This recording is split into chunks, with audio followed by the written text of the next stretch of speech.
Oh no, it's raining cats and dogs. Our plan to go to the cinema is now over. Oh, that's so sad. We'll go on some other time. What do you think they were trying to say? Was it really raining cats and dogs? No way out. They were using the figure of speech. Now, why did they use this figure of speech? They wanted to clarify that the rain was so hard that they couldn't move to the cinema, they couldn't go to the cinema. And probably they would soak themselves if they go out or if they move out. So they planned that they will go out, they will hang on some other time to the cinema. Hi guys, welcome to English Learning Stop. Today we are going to see what figure of speech is. As you can see the illustration over here, I'm sorry for this illustration. If I don't know, I think I have made these cats and dogs, they're pretty bad. But I hope you understood what I was trying to tell you. Let's move on to what figure of speech is. Figure of speech is basically simple art of language, okay? You can say it's art of language. That means if someone is trying to say something and to clarify things, they can use different words, not simple words. So to convey a message or to convey a meaning, they use different figure of speech. Now see, figure of speech have many parts. I'll mention the parts over here and then we are going to discuss one in detail. And then the next will be, I'll make the video next time for all the other parts. Okay, let's move on. See, I've covered 9 figure of speech over here. There are 9 parts. There are more parts, but these are the most popular ones we are using in our daily lives. The first one over here is personification, simile, metaphor. Okay, look at the pronunciation. It's pronounced as metaphor. Then we have pun. Then we have hyperbole. Okay, most of the times people are saying it as hyperbole. No, it's hyperbole. Okay, let me write the pronunciation here.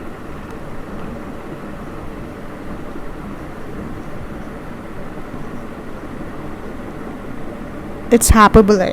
Okay, and then we have onomatopoeia. It's onomatopoeia.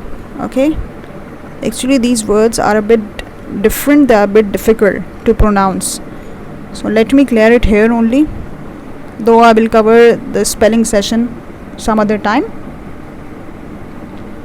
Okay, then we have oxymoron, paradox, understatement.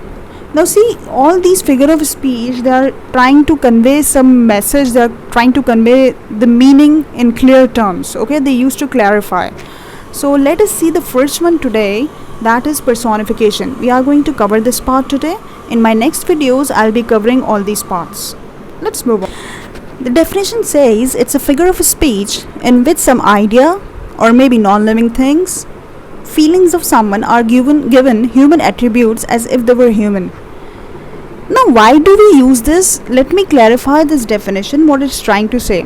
You know, sometimes writers or poets, they want to bring life and motion to their write-ups. When they are writing something, they try to feel like they put emotions over there so that when the reader is reading, he or she is fully engaged in that. Okay, so, and you know, it brings kinds of emotions and feeling to yourself. You know, you are creating imaginations in your mind.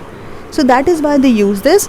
And they can be objects, animals, non-living objects, animals, or your feelings, like I've mentioned over here. Now, you know, bringing emotions create fun to read. Of course, we know that non-living things can't feel or they can't behave. Okay, but the writer is putting up over there so that when you are reading, you get yourself engaged into it, you create imaginations in your mind, and you feel, you know, you really feel it's sort of funny. Sometimes it's funny, sometimes you feel sad, and sometimes you even might feel jolly. Okay, so they are very interesting and they are very creative way to use and to illustrate the concept. Okay, I'll give some examples over here and I'll tell you that these are all the examples of personification. Let's move on. See the very first example. Her foot cried in pain as she stepped on the nail. Now see what I have used. I am saying her foot cried in pain. Now instead of saying that she wounded her foot, I am saying her foot cried in pain. So this is what we call is personification. See the second example. The storm trampled the entire jungle. That means the storm crashed. Now instead of saying that the whole jungle was lit on fire, I'm saying the storm trampled the entire jungle. These are given human attributes. I'm using these terms so that they are all lively, right? Next one. The cupboard's hinges squeak when I open. Now I'm using the term squeak over here. The mouse squeak. So the term squeak is used over here for a non-living thing, the cupboard's hinges. Okay, when I try to open. The next one is the sunflowers bowed their heads. Okay, now instead of saying that they drooped, the sunflowers drooped, I'm saying they bowed their heads. Okay, they drooped down. Then the final one here is the walls are staring at me. Okay, now sometimes it might look you are all alone in the room and there is no one to speak to. You say that the walls are staring at me, right? Sometimes it might happen. Anyway, I have some other examples that I can tell you. The next one, tea in the morning wishes us good morning, or tea wishes us good morning when we wake up. Usually when the people wake up, they have tea or coffee.